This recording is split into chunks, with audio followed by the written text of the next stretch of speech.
আসসালামু আলাইকুম, আমন্ত্রণ বাংলা ভিশন সংবাদে। আপনাদের সাথে আছি মিথিলা ইসলাম। শুরুতে বিআরবি কেবলস সংবাদ শিরোনাম। সোনাগাজীতে নুসরাতের জানাজায় শোকার্ত মানুষের ঢল। পারিবারিক কবরস্থানে দাফন সম্পন্ন। 5 দিনের রিমান্ডে আরও 2 আসামি। বাবা চান দায়ীদের দৃষ্টান্তমূলক শাস্তি। পিবিআইয়ের তদন্তের মাধ্যমে নুসরাত হত্যার চার্জশিট দ্রুত দাখিলের আশ্বাস স্বরাষ্ট্রমন্ত্রীর। মামলার তদন্তে গাফিলতি হলে হস্তক্ষেপের হুঁশিয়ারি হাইকোর্টের। সুপেয় পানি রপ্তানির পরিকল্পনা তৈরির নির্দেশ প্রধানমন্ত্রীর। জানালেন, নদীর পানিতে দুর্গন্ধ ও দূষণ রোধে কার্যকর ব্যবস্থা নিচ্ছে সরকার। বিচ্ছিন্ন সংঘর্ষ ও কারচুপির অভিযোগের মধ্যে ভারতে লোকসভা নির্বাচনের প্রথম দফার ভোট গ্রহণ শেষ। অন্ধ্রপ্রদেশে সংঘর্ষে একজনের প্রাণহানি। দেখছিলেন বিআরবি কেবলস সংবাদ শিরোনাম। এবারে বিস্তারিত। মানুষরূপী পিশাচদের নৃশংসতার কাছে হেরে চিরনিদ্রায় শায়িত হলেন ফেনীর মাদ্রাসা ছাত্রী নুসরাত জাহান রাফি। বাদাসর সোনাগাজীতে জানাজা শেষে দাদির কবরের পাশে দাফন করা হয় তাকে। শোকাচ্ছন্ন পুরো এলাকা। এদিকে নুসরাতকে পুড়িয়ে মারার মামলায় আরও 2 আসামিকে নেওয়া হয়েছে 5 দিনের রিমান্ডে। বৃহস্পতিবার বিকালে ঢাকা থেকে নুসরাতের লাশ নেওয়া হয় ফেনীর সোনাগাজীতে। অধ্যক্ষ সিরাজউদ্দৌলা গঙ্গের পৈশাচিকতার শিকার কিশোরীকে শেষ বিদায় জানাতে সোনাগাজীর সাবের পাইলট হাই স্কুল মাঠে ঢল নামে শোকার্ত মানুষের। বাদ আসর স্কুল মাঠে জানাজা শেষে পারিবারিক কবরস্থানে দাদির কবরের পাশে দাফন করা হয় নুসরাতকে। নুসরাতের মৃত্যুতে শোকের ছায়া নেমেছে এলাকায়। তার মৃত্যুতে হাহাকার চলছে স্বজনদের মাঝে। তাদের আহাজারিতে ভারী হয়ে উঠেছে পরিবেশ। ক্ষোভ আর বেদনায় স্তব্ধ ফেনীর মানুষ।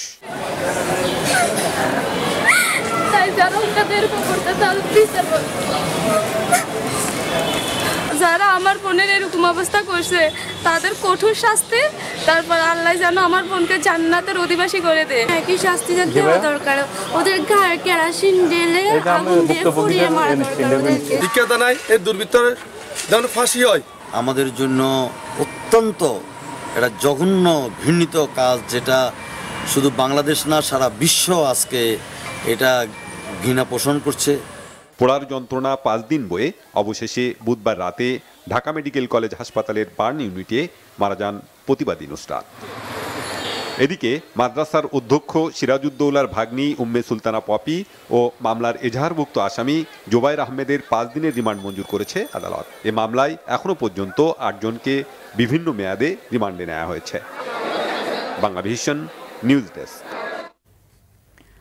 এর আগে মাদ্রাসা ছাত্রী নুসরাত জাহান রাফির ময়নাতদন্ত সম্পন্ন হয় ঢাকা মেডিকেল কলেজ হাসপাতালে। এই ঘটনায় দায়ীদের দৃষ্টান্তমূলক শাস্তির দাবি করেছেন নুসরাতের বাবা মাওলানা মুসা। মানবাধিকার কমিশনের চেয়ারম্যান জানান, আইনের কঠোর প্রয়োগ না হওয়ায় নারী নির্যাতন দিন দিন বাড়ছে।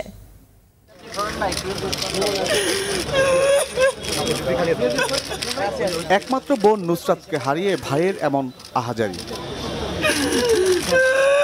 বাবা মা ভাইদের অনেক আদরের নুসরাত যার নিথর দেহ মর্গে রেখে আক্ষেপের শেষ নেই পরিবারের সদস্যদের। নুসরাতের মৃত্যুর খবর শুনে মর্গে ছুটে আসেন জাতীয় মানবাধিকার কমিশন চেয়ারম্যান। আইনের প্রয়োগ সঠিকভাবে হচ্ছে না বা মানুষ সঠিকভাবে তার বিচার পাচ্ছে না, যার ফলশ্রুতিতে অপরাধীদের আমার মনে হচ্ছে সাহস দিন দিন আরও অনেক বেড়ে যাচ্ছে। ঢাকা মেডিকেল কলেজ হাসপাতাল মর্গে ফরেনসিক বিভাগের 3 চিকিৎসক ময়নাতদন্ত শেষ করেন নুসরাত জাহান রাফির। মৃত্যুর প্রকৃত কারণ অনুসন্ধানে নুসরাতের ডিএনএ সংগ্রহের কথা বলেন তারা। বার্ন হলে আপনারা জানেন যে ইনহেলেশন ইনজুরিটা হয় ভিতরে ফুসফুসের, সেটি আসলে প্রধান কারণ ছিল। কারণ এত পরিমাণ বার্ন হওয়ার জন্য বিশেষজ্ঞ চিকিৎসকরা যেটা বলেছেন যে আমরা তাকে আসলে সেভাবে আর রক্ষা করতে পারি নাই। ময়নাতদন্ত শেষে নুসরাতের মরদেহ হস্তান্তর করা হয় তার পরিবারের সদস্যদের কাছে। অ্যাম্বুলেন্সে করে নুসরাতের মরদেহ নিয়ে যাওয়া হয় গ্রামের বাড়ি ফেনীর সোনাগাজীতে। আমি বাসা হারিয়ে ফেলেছি, যেহেতু আমার একটি মাত্র পরীক্ষা দিতেছিল, সেখান থেকে কষ্ট আমার চেয়ে আপনারা অনেক বেশি কষ্ট করেছেন, এই জন্য চিরকৃতজ্ঞ দোয়া চাইতেছি আপনাদের সবার খেদমতে আমি দোয়া চাইতেছি আমার মেয়ের জন্য।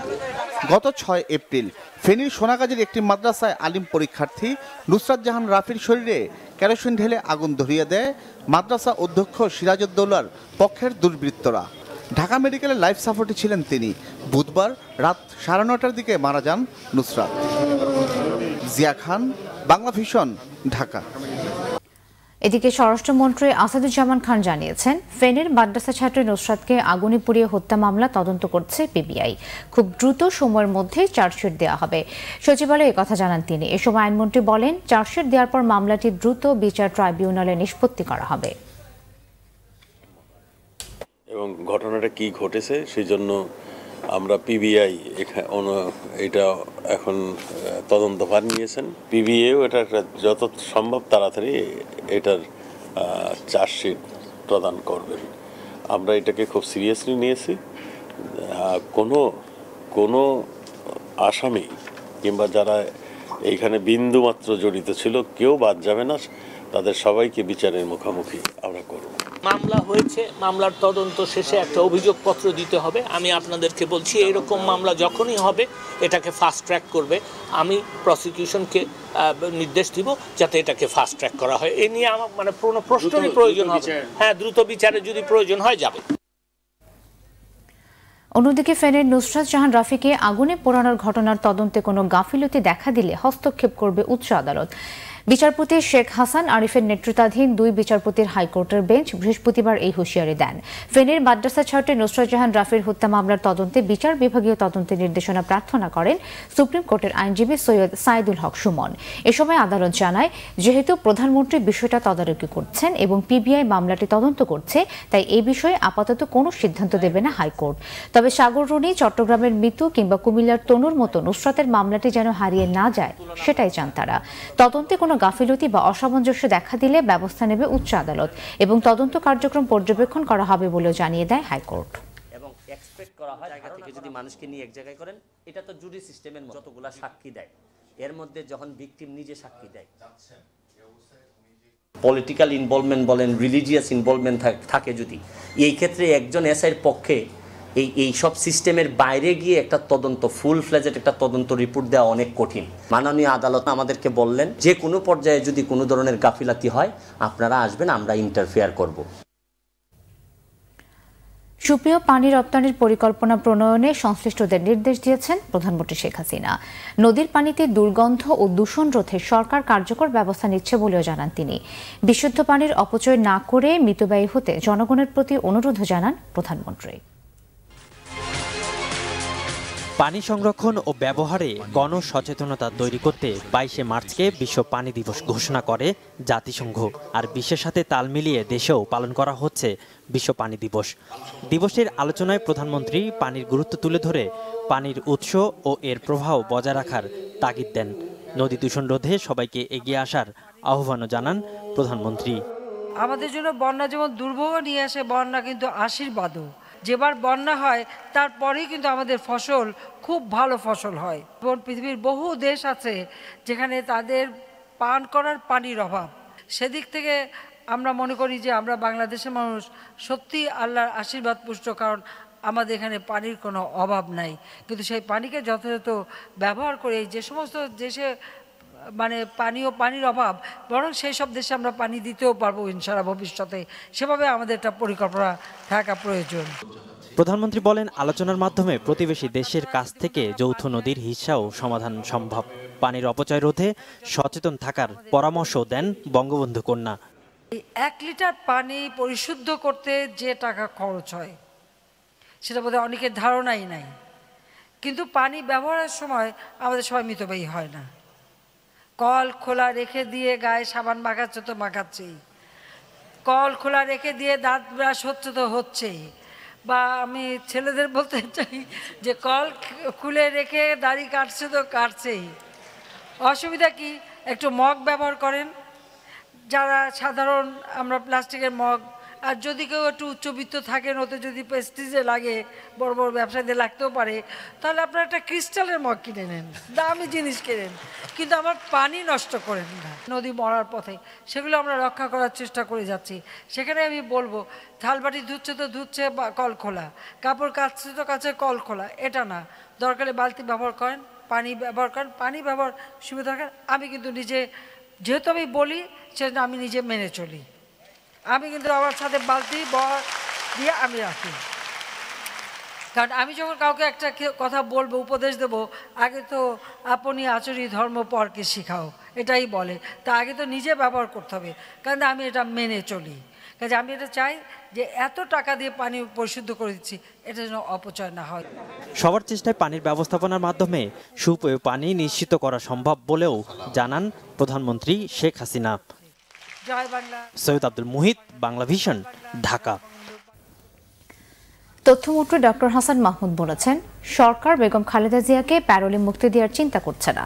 বঙ্গবন্ধু এভিনিউয়ে আওয়ামী মুক্তিযোদ্ধা প্রজন্ম লীগের ঢাকা মহানগর উত্তরের দ্বিবার্ষিক সম্মেলনে তিনি এসব কথা বলেন। তথ্যমন্ত্রী বলেন, কাউকে জোর করে প্যারোলে মুক্তি দেওয়া যায় না, শুধু বেগম জিয়া চাইলেই প্যারোলে মুক্তি দেওয়া সম্ভব। অভিযোগ করেন, বিএনপি বেগম জিয়ার স্বাস্থ্য নিয়ে তামাশা করছে। সকাল বিকাল তার স্বাস্থ্য নিয়ে সংবাদ সম্মেলন করে বেগম জিয়াকে তামাশার পাত্রে পরিণত করেছে তার দল। বিএনপিকে এই তামাশার রাজনীতি থেকে বেরিয়ে আসার আহ্বান জানান হাসান মাহমুদ। বিএনপির আন্দোলনের হুমকি, খাঁচায় বন্দী রোগাক্রান্ত সিংহের তর্জন গর্জন বলেও মন্তব্য করেন তিনি। বাঙালির দরজায় কড়া নাড়ছে বাংলা নববর্ষ 1426। উৎসবকে কেন্দ্র করে চারুকলায় মঙ্গল শোভাযাত্রার প্রস্তুতি প্রায় শেষ পর্যায়ে। সকাল 9টায় চারুকলার গেট থেকে মঙ্গল শোভাযাত্রা শুরু হয়ে ঢাকা ক্লাবের সামনে দিয়ে টিএসসি হয়ে চারুকলায় গিয়ে শেষ হবে বলে জানিয়েছেন চারুকলা অনুষদের ডিন অধ্যাপক নিসার হোসেন। ডিএমপি কমিশনার বলেছেন, পহেলা বৈশাখের সব আয়োজন নিরাপদ ও নির্বিঘ্ন করতে সব ধরনের ব্যবস্থা নেওয়া হয়েছে। পহেলা বৈশাখের আয়োজনের কথা উঠলে শুরুতেই মাথায় আসে চারুকলার আঙিনা জুড়ে শিক্ষার্থীদের ব্যস্ততা। চৈত্রের প্রখর রোদে শিক্ষার্থীদের পরিশ্রমে জীবন্ত হয়ে উঠছে বাংলার চিরায়ত ঐতিহ্যের এক একটি অনুষঙ্গ। এবার পহেলা বৈশাখে মঙ্গল শোভাযাত্রার প্রতিপাদ্য মস্তক তুলিতে দাও অনন্ত আকাশে, ট্যাপা পুতুল, পঙ্খিরাজ ঘোড়া, ময়ূরসহ বাংলার লোকজ সংস্কৃতি নির্মাণে ব্যস্ত শিক্ষার্থীরা। গ্রাম বাংলার বা ফোক শিল্প যা বলতে বোঝায় তা চারুকলায় এটা নির্মাণ করে। এবার আমাদের আছে আপনার বাঘ আছে, তারপর পাখি আছে, তারপর হচ্ছে ঘোড়া। পহেলা বৈশাখের দিন যত ঘনিয়ে আসছে কাজের চাপও বাড়ছে তত। এজন্য সকাল থেকে রাত পর্যন্ত ব্যস্ত থাকতে হচ্ছে শিক্ষার্থীদের। এইসব কাজের মাধ্যমে আমরা বাঙালির যে সংস্কৃতি ঐতিহ্য এগুলো, এই মাস্ক, সরা, এগুলোর মাধ্যমে ফুটিয়ে তোলার চেষ্টা করি। আমাদের প্রতিদিনের কথাবার্তা আমরা বাংলাকে অনেক বিকৃত করে ফেলছি এবং সেই জিনিসটা পরিহার করা উচিত। শোভাযাত্রার ব্যয় যোগাতে জলরং, সরাচিত্র, মুখোশ বিক্রি চলছে চারুকলার প্রবেশ মুখে। বাঙালির এমন আনন্দ আয়োজনেও ছিল আগুনে ঝলসে যাওয়া নুসরাতের চলে যাওয়ার শোকগাথা। নুসরাতের একটা পোর্ট্রেট করেছে, ওর গায়ে যে কেরোসিন ঢেলে দেওয়া হলো, তো সেটারই একটা প্রতিবাদ স্বরূপ যে একটা বাচ্চা মেয়ের মুখে আমি গ্যাস মাস্ক করিয়েছি। সবাই মিলে এখানে আমরা মানে পার্টিসিপেট করি, হ্যাঁ, তাহলে হয়তো বা এটা আরও বড় কোনো একটা জায়গায় আমরা দাঁড় করাতে পারবো। ঢাকা বিশ্ববিদ্যালয়ের চারুকলা অনুষদের উদ্যোগে 1989 সালে প্রথম আনন্দ শোভাযাত্রা বের হয়। 2016 সালের নভেম্বরে তা জাতিসংঘের শিক্ষা, সংস্কৃতি ও বিজ্ঞান বিষয়ক সংস্থা ইউনেস্কোর ইনটেনজিবল হেরিটেজ এর স্বীকৃতি পায়। সকাল 9টায় শাহবাগ থেকে ঢাকা ক্লাবের দিকে এগিয়ে যাব। এখানে একটা ফুটওভার আছে, আর ঢাকা ক্লাবের ওখানে যে গেটের কাছে যে শিশু পার্ক এবং ঢাকা ক্লাবের ওখানটায় একটা গ্যাপ আছে আইল্যান্ডটায়, ওখান দিয়ে আমরা ঘুরে আবার এসে ওই টিএসসির মোড় দিয়ে ঘুরে চারুকলার সামনে এসে শেষ হবে। এদিকে পহেলা বৈশাখকে নিরাপদ করতে মাঠে থাকবে আইনশৃঙ্খলা বাহিনী। ডিএমপি কমিশনার জানিয়েছেন, মুখোশ পরিধান এবং বিজ্ঞাপনী স্টিকার বহন করে মঙ্গল শোভাযাত্রায় অংশ নেওয়া যাবে না। এই নগরীতে কারোর কোনো নিরাপত্তার শঙ্কা নেই। যারা মঙ্গল শোভাযাত্রায় যোগদান করবে তারা শুরু থেকেই, অর্থাৎ চারুকলা অনুষদ থেকেই তারা অন্তর্ভুক্ত হবে। পথিমধ্যে বাইরে থেকে ইনফিল্ট্রেশন হয়ে মঙ্গল শোভাযাত্রায় অন্তর্ভুক্ত হওয়া যাবে না, কারণ এটা চারপাশে পুলিশি শক্ত নিরাপত্তার বেষ্টনী দেওয়া হবে। সন্ধ্যা 6টার মধ্যে উন্মুক্ত স্থানে পহেলা বৈশাখের সকল অনুষ্ঠান শেষ করারও অনুরোধ জানান ডিএমপি কমিশনার। দীপন দেওয়ান, বাংলা ভিশন, ঢাকা। এই মুহূর্তে দেশে 70 থেকে 80 লাখ লোক ডায়াবেটিসে আক্রান্ত। 2040 সাল নাগাদ তা বেড়ে 100 কোটি ছাড়িয়ে যাবে বলে আশঙ্কা চিকিৎসকদের। দেশে প্রথমবারের মতো আয়োজিত ডায়াবেটিস মেলায় এই তথ্য জানান তারা। কায়িক পরিশ্রম, সুষম খাবার গ্রহণ ও জীবনযাত্রায় পরিবর্তনের মধ্য দিয়ে 80% ডায়াবেটিস প্রতিরোধ করা সম্ভব বলে অভিমত চিকিৎসকদের। চিকিৎসকদের তথ্য মতে উন্নত বিশ্বের তুলনায় উন্নয়নশীল দেশে ডায়াবেটিসে আক্রান্তের হার দিন দিন বাড়ছে। তাই ডায়াবেটিস নিয়ে জনগণের মাঝে সচেতনতা তৈরিতে কাজ করছে বিভিন্ন সংগঠন। এরকমই একটি সংগঠন কংগ্রেসিয়া রাজধানীর খামারবাড়িতে প্রথমবারের মতো আয়োজন করেছে ডায়াবেটিস মেলা। এতে ডায়াবেটিস আক্রান্তের পাশাপাশি অন্যরাও ভিড় করছেন। মেলার বিভিন্ন স্টলে বিনামূল্যে ডায়াবেটিস পরীক্ষা সহ পুষ্টিবিদদের কাছ থেকে নিচ্ছেন পরামর্শ।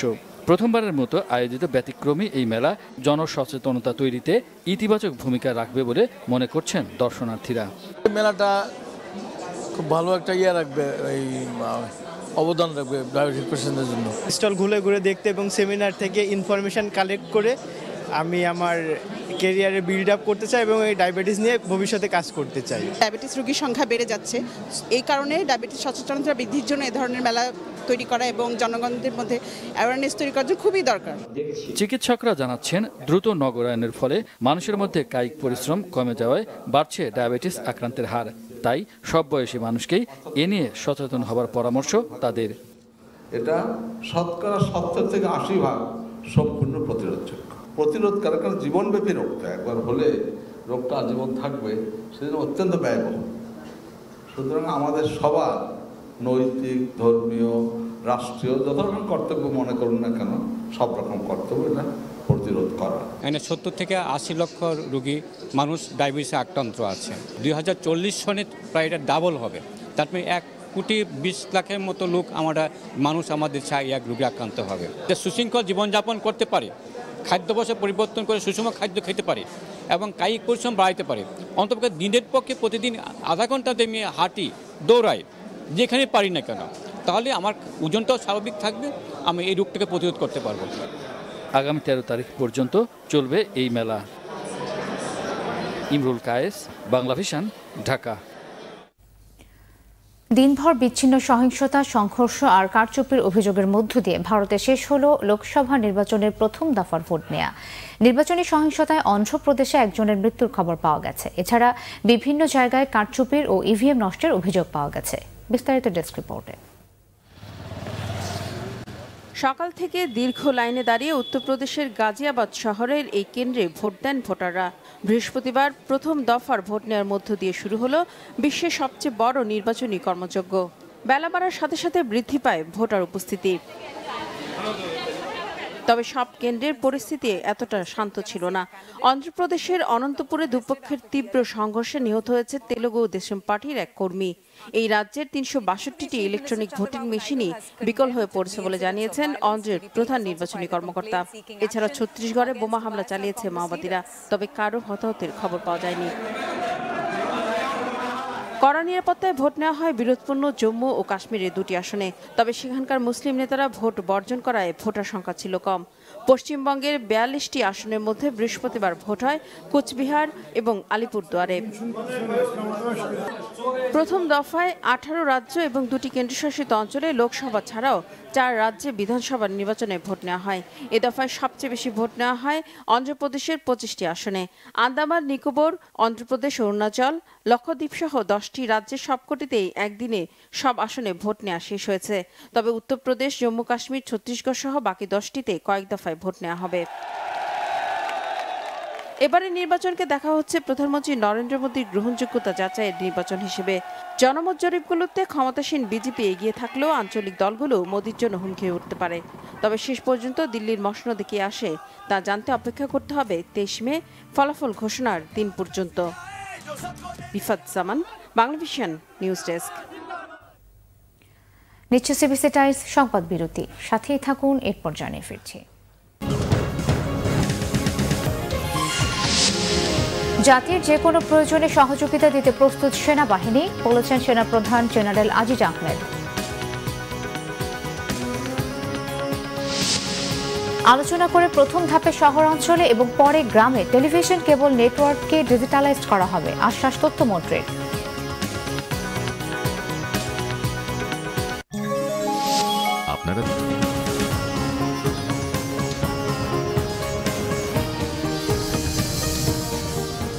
স্বাগত আরও একবার বাংলাভিশন সংবাদে।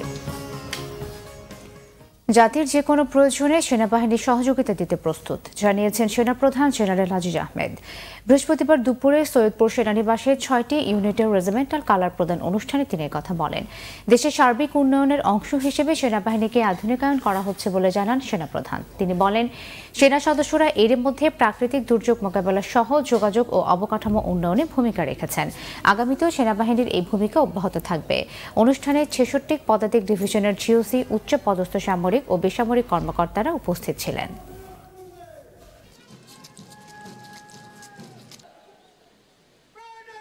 বর্তমানে দেশের যোগাযোগ ব্যবস্থার উন্নয়নে বাংলাদেশ সেনাবাহিনী অভূতপূর্ব অবদান রাখছে। একই ধারায় ভবিষ্যতে মাতৃভূমির অখণ্ডতা রক্ষা তথা জাতীয় যে কোনো প্রয়োজনে সেনাবাহিনীকে সর্বোচ্চ ত্যাগ স্বীকারে সদা প্রস্তুত থাকতে হবে।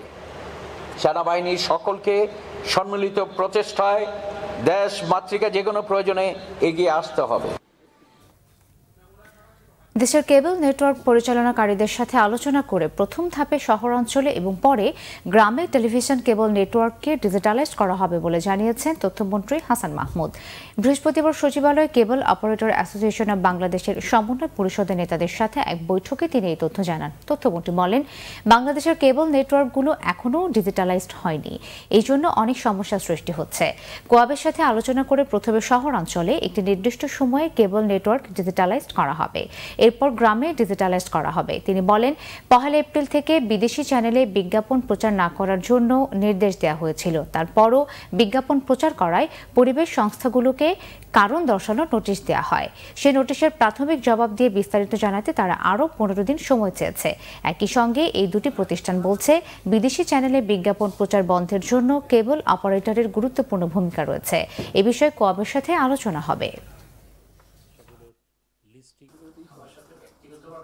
মন্ত্রণালয়ের পক্ষ থেকে যারা কেবল নেটওয়ার্ক পরিচালনা করেন তাদের কাছে একটি নির্দেশনা দেওয়া ছিল, আপনারা জানেন, যে সমস্ত বাংলাদেশের চ্যানেলগুলো সিরিয়ালি শুরুতে থাকতে হবে, এরপর বিদেশি চ্যানেলগুলো থাকবে। তো সেটি বেশিরভাগ ক্ষেত্রে মানা হয়, অনেক ক্ষেত্রে এটি ব্যত্যয় আছে। আমরা এই বিষয়গুলো আলোচনা করব। আরেকটি বিষয় আছে, আপনারা জানেন যে বিদেশি চ্যানেলে বিজ্ঞাপন প্রদর্শন করা বাংলাদেশে আইনগতভাবে কেউ করতে পারে না, এবং ইতিমধ্যেই আমরা এ ব্যাপারে কিছু ব্যবস্থা গ্রহণ করেছি।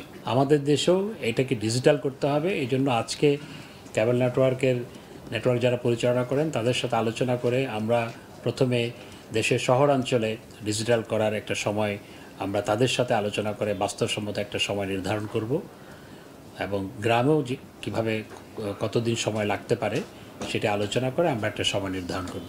এই বিষয়ে আবারও নিচ্ছে সিবিসি টাইমস সংবাদ বিরতি, ফিরে এসে যা থাকছে।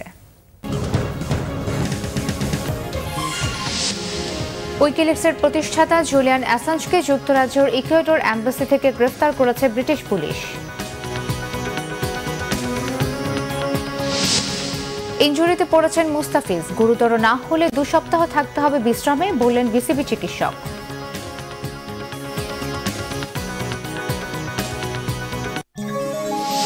আপনারা দেখছেন স্বাগত আরও একবার বাংলাভিশন সংবাদে। আমিন জুয়েলার্স আন্তর্জাতিক সংবাদ।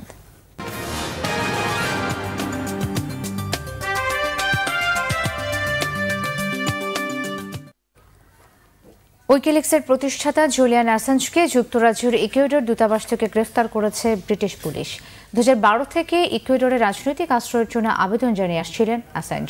যুক্তরাজ্যের লন্ডন পুলিশ জানায় বৃহস্পতিবার ইকুয়েডর অ্যাম্বাসির রাষ্ট্রদূতের ডাকে অ্যাসাঞ্জ আশ্রয়ের আবেদনটি তুলে নিতে গেলে তাকে আটক করা হয়।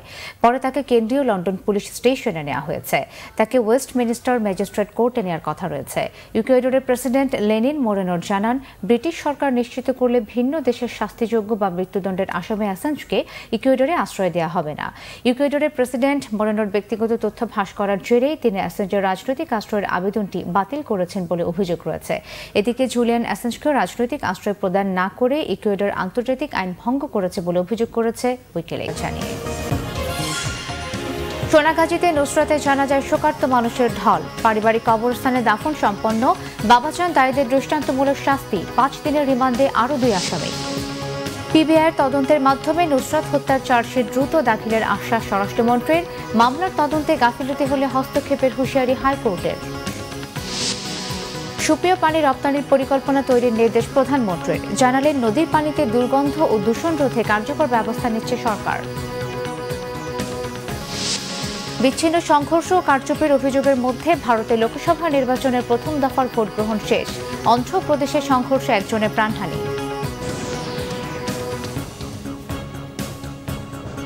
এই ছিল এখনকার মতো। পরের সংবাদ রাত 10:30টায়। এর আগে 9টায় রয়েছে নিউজ টপ 10 দেখার আমন্ত্রণ রইল।